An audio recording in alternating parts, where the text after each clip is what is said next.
आज तू काहीच बोलू नकोस. आज फक्त मला बोलू दे. तुला वाटतंय ना की मी तुझ्याकडे दुर्लक्ष करतोय. तू हाका मारतोयस आणि मी डोळे मिटून बसलोय.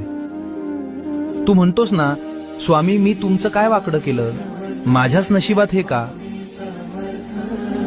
बाळा, तुला ते संकट दिसतंय, पण त्या संकटात मी तुला वाचवण्यासाठी काय सोसलंय हे तुला कसं सांगू. तुझ्यावर येणारा तो घाव मी माझ्या हातावर झेललाय.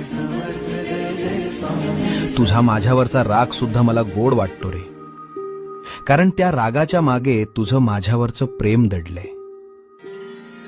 हे बघ, जगाला वाटत असेल की तू हरलायस, पण जोवर माझी नजर तुझ्यावर आहे तोवर तुला हरवण्याची ताकद काळामध्ये सुद्धा नाही. भिऊ नकोस, मी तुझ्या पाठीशी आहे.